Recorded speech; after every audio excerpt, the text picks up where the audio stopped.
Halo sahabat cerdas, kali ini kita akan belajar tentang panas dan perpindahannya.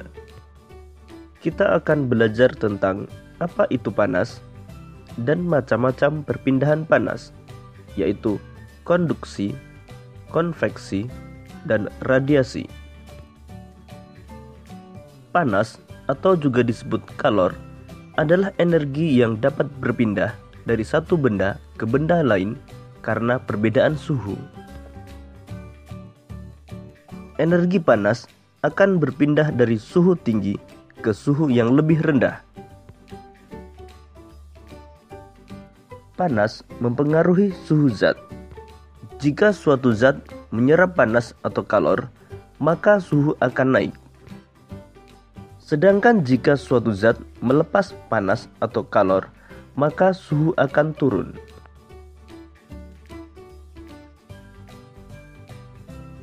Benda yang mudah dan cepat menghantarkan panas disebut konduktor. Pada umumnya, konduktor berupa logam, misalnya besi, aluminium, dan tembaga. Sedangkan benda yang sulit dan lambat menghantarkan panas disebut isolator. Beberapa contoh isolator antara lain kayu, plastik, dan karet.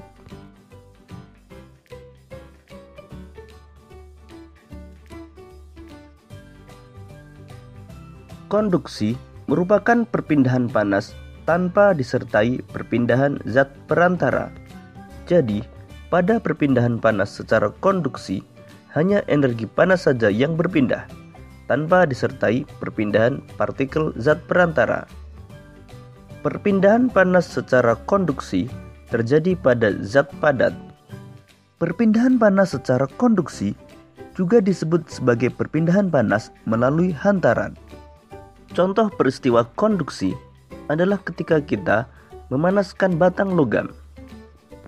Walaupun hanya salah satu ujung dari besi yang dipanaskan, tetapi panasnya akan menyebar ke seluruh bagian besi sampai ke ujung yang tidak ikut dipanaskan. Hal tersebut menunjukkan panas berpindah dengan perantara besi. Contoh lain peristiwa konduksi dalam kehidupan sehari-hari antara lain setrika listrik. Setrika listrik akan memindahkan panas dari sumber panas yang berasal dari energi listrik ke pakaian. Panas berpindah melalui bagian logam yang merupakan konduktor. Mengaduk kopi panas dengan sendok logam, maka panas akan berpindah dari air ke seluruh bagian sendok. Memanaskan mentega. Panas dari api akan berpindah ke mentega melalui wajan yang terbuat dari logam.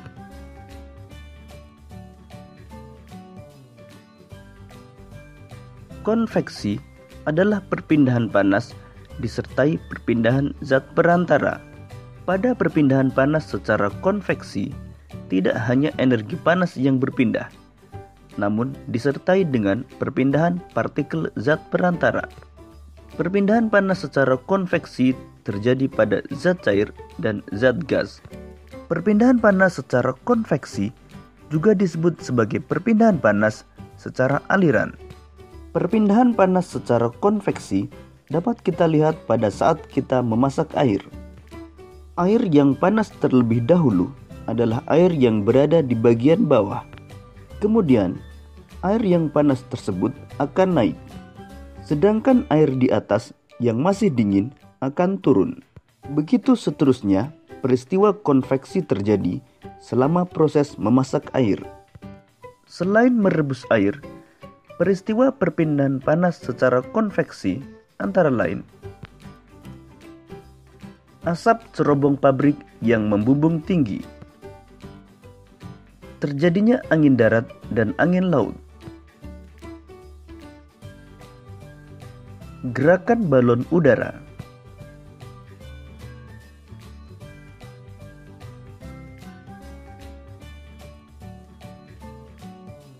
radiasi adalah perpindahan panas tanpa memerlukan zat perantara. Contoh perpindahan panas secara radiasi adalah panas matahari yang bisa sampai ke bumi, meskipun antara matahari dan bumi terdapat ruang hampa yang tidak dapat menghantarkan panas.